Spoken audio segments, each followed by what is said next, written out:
Hey people, you're with Gothatfunk, and this is a video response to Angel Writer Speaks, who wanted to hear from atheists about how they came to the conclusion that they were an atheist, or, what's your atheist story sort of thing.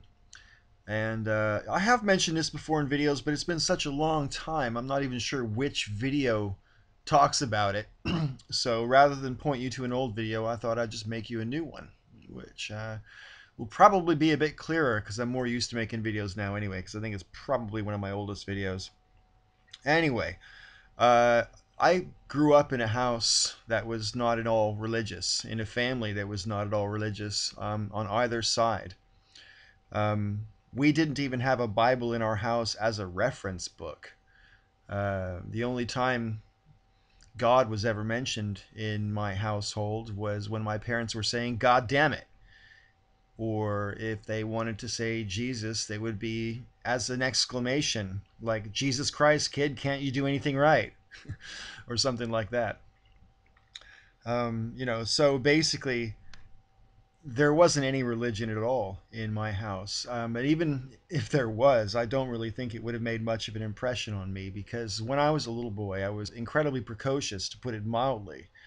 And I also had a very alert mind. And when I first found out that there was something people called God, and one of the things they said God was responsible for was creating the whole world, um, that to me was self-evidently preposterous.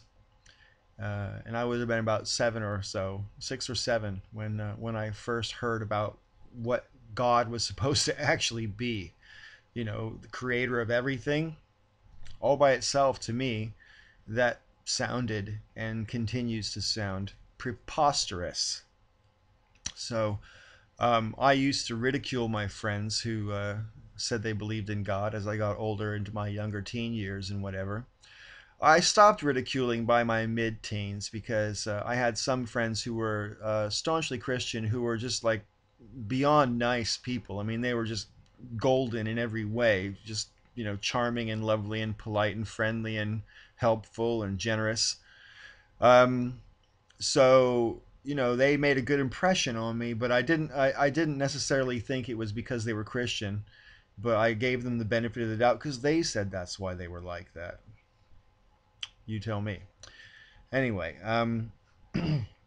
and I got a job as a teenager working at a place where almost everyone I worked with was a staunch Christian. And to make a long story short, while I was working at that place, I met a girl who was a Christian, and her dad was a preacher, and we started going out. And I started going with her family to church for a while. And I did have my conversion moment. I'll link that video in the description bar, where I had some kind of a personal moment in the church there, and I went up and confessed myself as a sinner and the whole 9 yards. But I never did get baptized as an adult. I take it I was christened as a baby, but I don't really think that counts. Anyway, yeah, what was I going to say? Oh yeah, the the church thing didn't last very long. I went out with that girl for about 9 months, and then I still continued to go to different churches for a year or two after we split up, trying to find a church I liked. But every church I ever went to was filled with the most judgmental hypocrites I ever encountered, and it really sort of put me off. It put me off of church. It put me off of Christianity as well, because it struck me that I hear other Christians say similar things to this. It just seemed to me that there weren't any Christians in church. Everyone seems to have their own understanding of what the message is supposed to be about, myself included, and I just didn't see anybody who seemed to be living up to what Jesus was talking about. So I got really disillusioned with the whole thing. And even though I went to church for a couple of years, I was told when I first started going to church not to worry about the fact. I told the preacher, the pastor, I said, I don't believe in God. And he said, don't worry about that. You should just get to know Jesus, and it'll come to you. So I tried that. I tried trying to forge some kind of relationship in my head with this entity that was described in this book. But it never really settled into my consciousness as part of reality. It seemed to be something, that people aspire to, and I think of a lot of things in that level.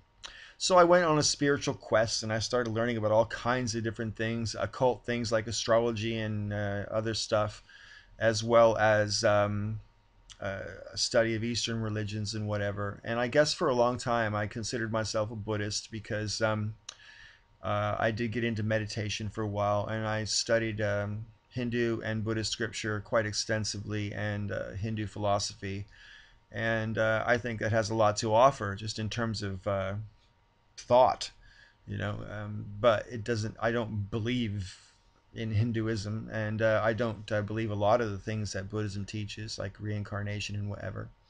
So, yeah, I have traveled a long road, but I've never actually believed in any kind of a creator being, you know, at all. I've never bought into that, and I can't.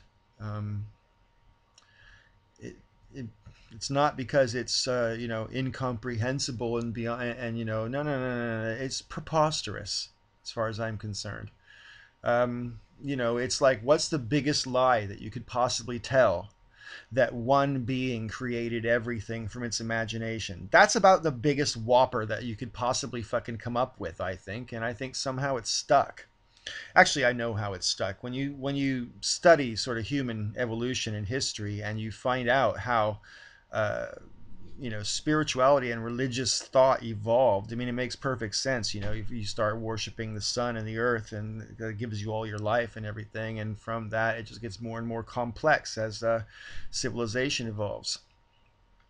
So, and I understand, why people believe in God. I do. I don't have a problem with people that believe in God as far as their belief goes. My only problem with religion is what it does to people. It's not believing in God that's the problem as far as I'm concerned. It's religion and what religion does and what it tries to do. Religion tries to interfere, and to me it's anything but spiritual.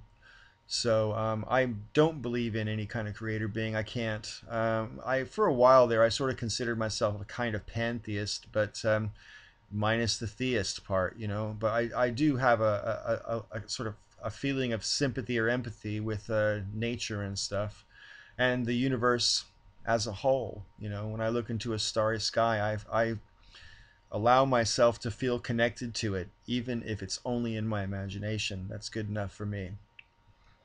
I don't blow it into something that it's not, you know, but it's grand enough as it is. Anyway, so that's my atheist story. Always been an atheist, tried to learn about a few religions and tried to sort of dabble in some of their practices over the years. But in general, I've always been a non-believer in any kind of a creator. Therefore, I think that's one of the most common uh, functions of what people call God, is to have created everything. And I don't think that is how reality came to being. So that's my 2 cents worth. Thanks for watching, Angel Rider. I hope you're doing well. Until next time, may all your ups and downs be ups.